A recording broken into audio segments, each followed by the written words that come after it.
Alrighty, so thank you for joining me by the beach. Today we're going to take a look at a new Ryder Reserve knife, and this is the RRR018, the Kayak, but this one is a little different from the previously released Kayak, which had micarta handles. This one has stabilized oak handle material, so it's a pretty nice change up. This is the first one released from the Reserve line that has non-micarta handles, which is a nice change up. I know a lot of people were kind of asking for a different handle material other than micarta in the Reserve line, and they finally got it. But I'll try to give you a close look at this stabilized oak. Very nice. It's very smooth. Has some not texture, but has some grain to it. And I'm sure every knife will be a little different because the wood will have its own little unique features. But I really like this knife. I was really surprised. This is my only second of the Reserve line. I have a Reserve Barlow that I kind of customized, but this one has micarta handles on it. Really like this knife for sure. I think this one went for $39. This one goes for $59.99 on SMKW, and I think like $58 or $57 on Chicago Knife Works. So it's a little pricier, but you get this nice D2 steel, and you get excellent fit and finish for sure. Very nice walk and talk. Very good snap on both blades. I was very impressed. No gapping that I can see. See right there. Yeah, no gapping. Very good fit and finish.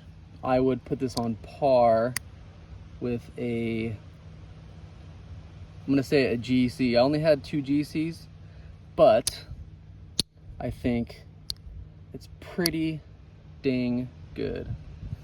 So let's look at the blades. So you have this nice Warncliffe aggressive looking blade.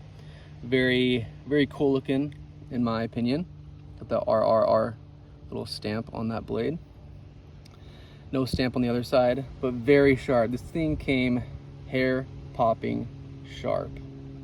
Let's see if I can shave some hair off real quick.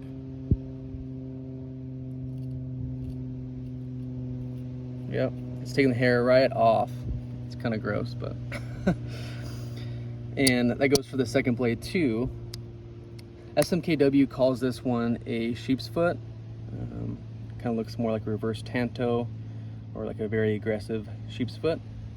This one has the RRR018 stamp on it, D2, and then China.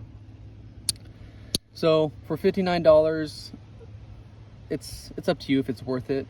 I think the fit and finish and the action on it is very good, better than case for sure, because I think this knife, it drops into the case price line. You can get case knives for around $40 to $70 for most of their knives. But I think that I bought this one because of the new oak handles, which I really like. You have this arrowhead shield. Everything is nickel silver, except for the brass bolsters, and of course the D2 blade. Very stout knife for sure. It's a thick canoe.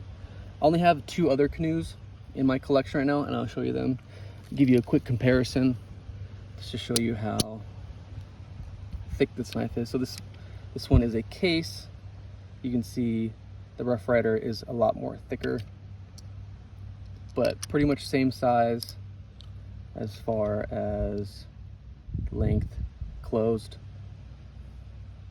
And then I have a Rough Rider in abalone.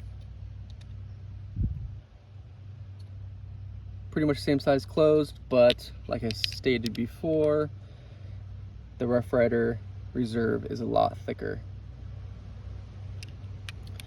So into the specs of this Kayak. It is 3.5 inches closed. It has, both blades are 2.25 inches in length, and it weighs about 3.4 ounces. I weighed it in at 3.46, which is a little heavier than the other canoes.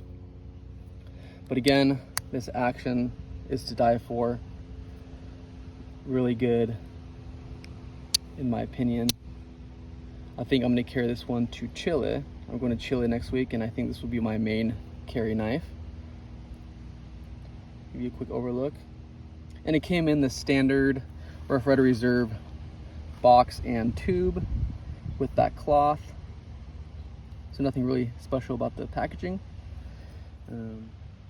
I think I'll use this knife as a little more utility use than most of my traditionals because it just feels so hefty, and these blades are so aggressive and they just want to be put to work.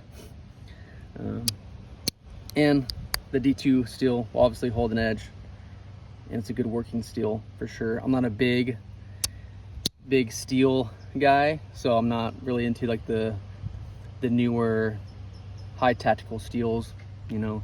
As long as it's 420 or like 8CR or 7CR and above, I can deal with it. 420 and 440 is a good steel if it's heat treated correctly, but D2 is a little better, and you pay for that with this knife, almost $60. You can get a lot of knives for around that price range, but for the fit and finish and the quality and the materials, I don't think you can beat this one unless you get like a lower end case. But for the size and for the materials of this knife, I think Rough Ryder hit a home run with this one. This is only my second Rough Ryder Reserve, but like I said before, very good grip on it, good for slicing, pulling cuts. I don't know what else I can say about this knife. Very awesome. Obviously, this is going to be a good everyday user knife, in my opinion. And for the everyday use, for me, is pretty much cutting up fruit, opening boxes, cutting off tags, maybe cutting a couple strings. I mean, you name it, just those everyday things. Cutting off a vacuum hair or hair off a vacuum. I did that earlier today. That's what happens when there's women in the house. Hair is everywhere and it gets stuck in the vacuum. Had to cut it out with a knife. But I hope that you enjoyed this video. Thanks for stopping by, and give this one a serious look. I think it's worth it. I'll give you one last look at the knife. That nice stabilized oak. Very good fit and finish. Blades are centered. Alrighty, see you guys.